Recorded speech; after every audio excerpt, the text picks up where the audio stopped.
There is a silence that falls before the slaughter. It is a heavy, suffocating quiet, where a man must decide if he will run or if he will stand.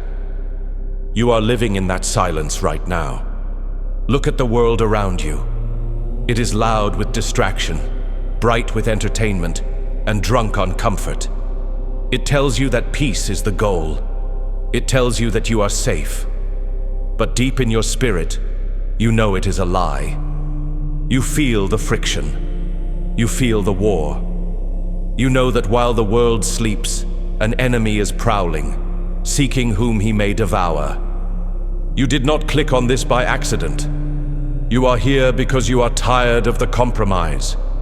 You are tired of losing the same battles, confessing the same sins, and waking up with the same defeat. You are here because you suspect that Christianity is not a soft pillow to rest your head on, but an iron armor to strap across your chest. This is not a sermon. This is a summons. We are going to walk through the fire of the Scriptures. We are going to confront the idols you have hidden under your tent.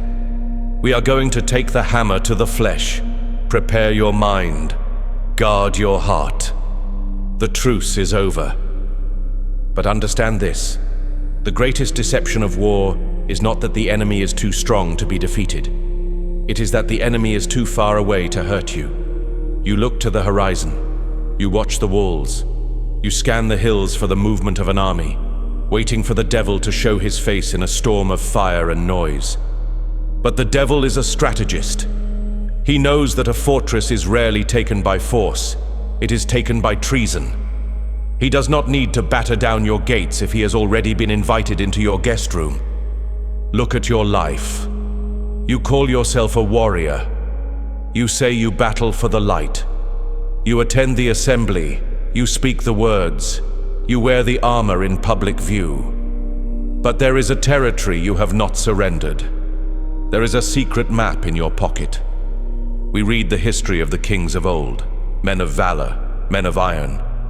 We read of their triumphs, but then the ink turns black with a single haunting phrase that echoes through the generations like a curse. He did what was right in the sight of the Lord. Nevertheless, the high places were not taken down. 1 Kings chapter 22, verse 43. The high places. These were not the great temples of the enemy. They were the small shrines, the private altars, the convenient shadows on the hilltops where the people could hedge their bets. They worshipped God in the temple, but they kept the high places for their secret comforts, for their lusts, for their fear. You are doing the same. You have given God your Sunday, but you have kept the night for yourself. You have given him your tongue, but you have kept your eyes. You have destroyed the great idols that everyone can see, the addiction, the rage, the public sins, but you have left the high places standing. You have made a treaty with a small pet sin.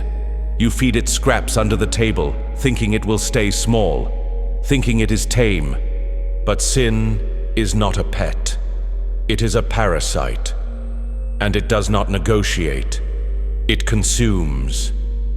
You think you can manage the darkness. You think you can walk the line between the camp of the saints and the valley of the shadow. Listen to me. There is no neutral ground in a soul. Every inch of you is claimed by a king, or it is occupied by a tyrant. So I ask you now, before we take another step into this dark terrain, why are you here?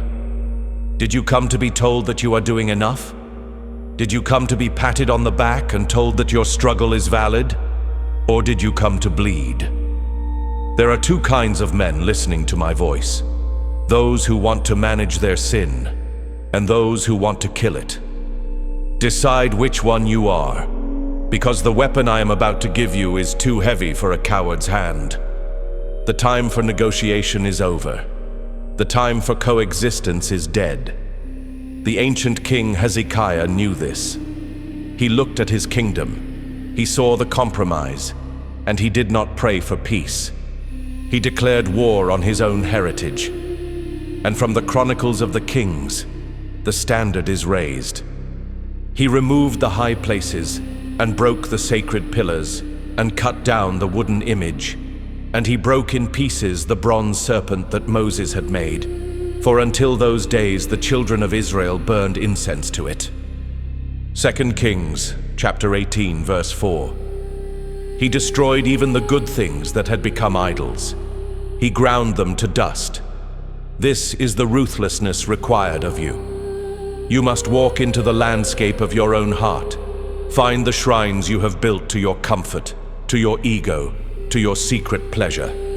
And you must tear them down stone by stone until there is nothing left but the earth and the sky and the fear of God.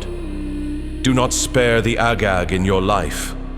Do not spare the best of the sheep. If you leave one stone standing, the enemy will rebuild the wall.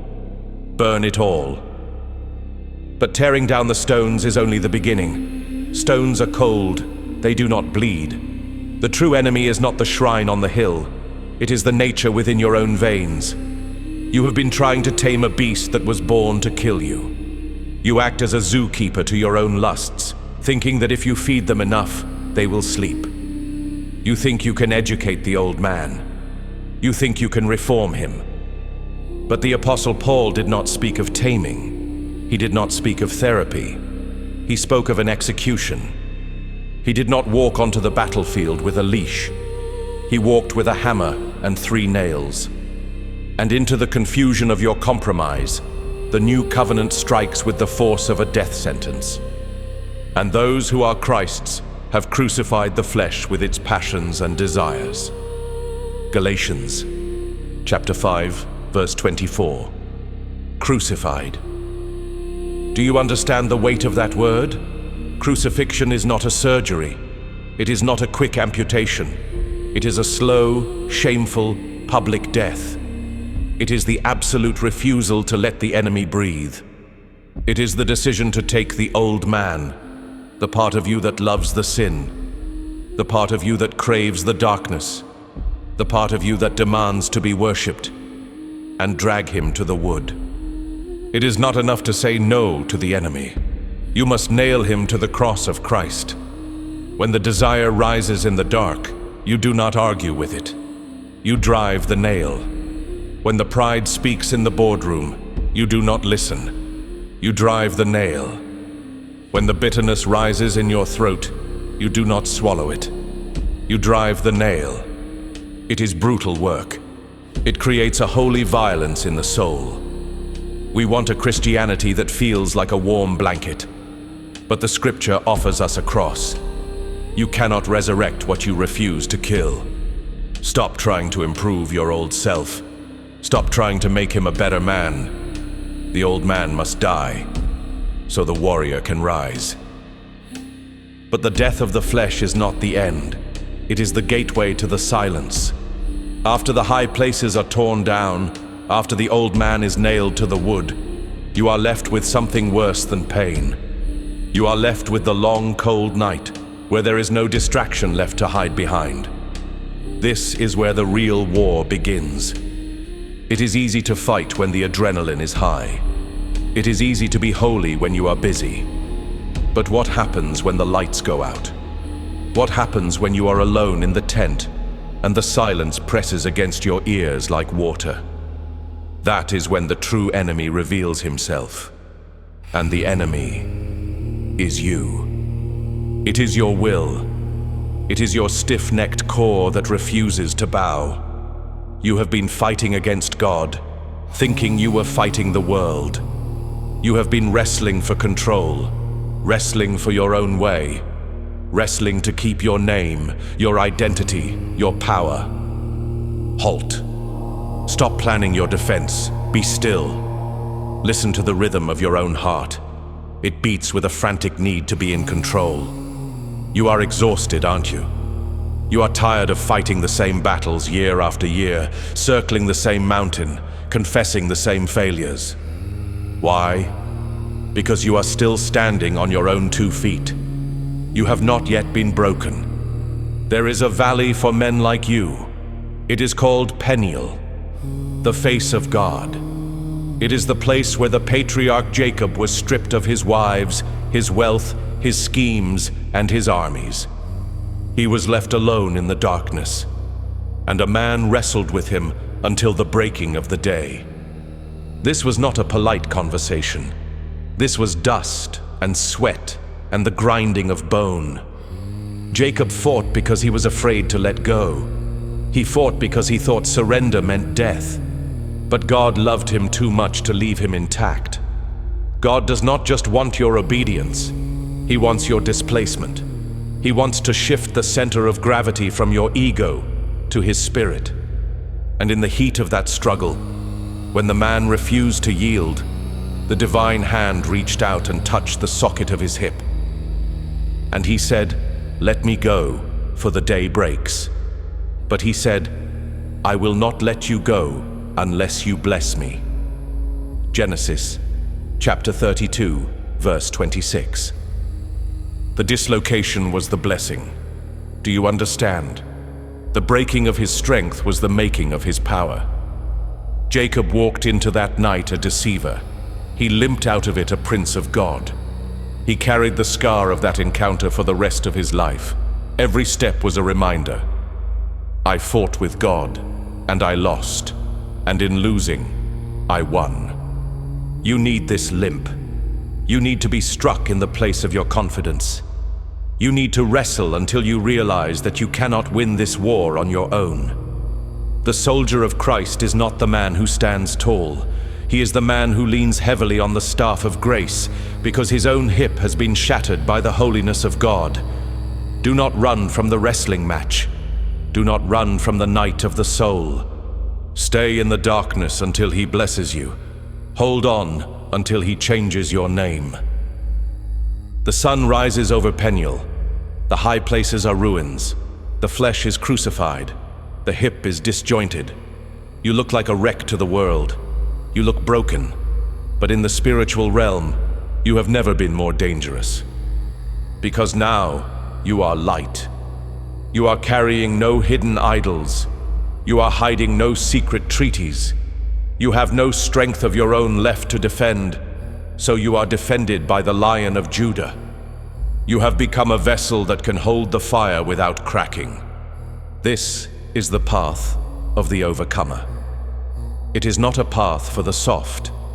It is a path of grit, of endurance, of getting up from the dust one more time than you fell. The world offers you comfort. It offers you a crown of plastic, a name written in sand that the tide will wash away. But the captain of our salvation offers something else. He offers a victory that survives the grave.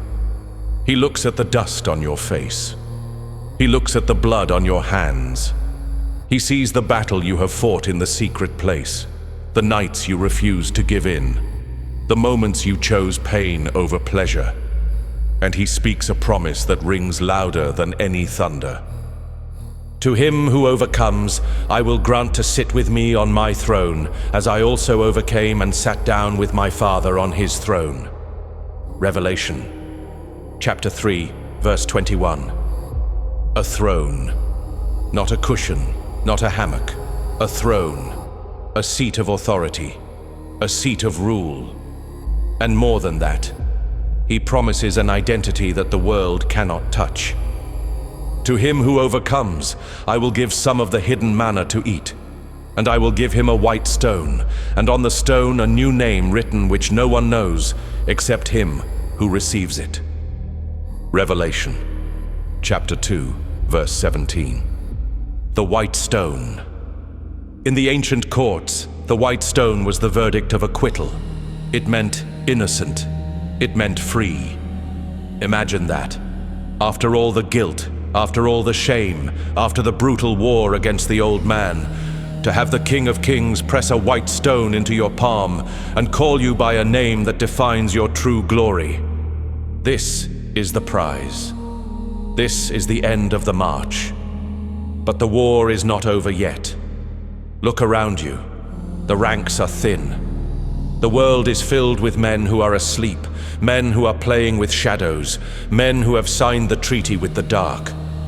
We are the few. We are the order of the broken. We are the legion of the limp. If this voice speaks to the warrior inside you, if you are ready to stand in the gap while others sleep, then align yourself with us. Join the order. Subscribe to the mission. Do not do it for the content. Do it for the calling. We do not gather for applause. We gather for war. So, soldier, pick up your sword, adjust your armor, feel the ache in your hip and remember who you belong to. The high places are down, the treaty is torn, the cross is carried. Turn your face toward the rising sun. The line is drawn. And now, the silence returns. The speech is ending. The echo fades into the room. This is the hardest part of the war. Not the listening, but the living. It is easy to feel like a warrior while the fire is burning high. But in a moment, the screen will go dark. The world will offer you its distractions again. The old habits will come whispering at your door, soft and familiar, asking to be let back in. That is the moment of the test. That is where the true soldier is revealed. Not in the shouting, but in the steadfast refusal to go back to sleep.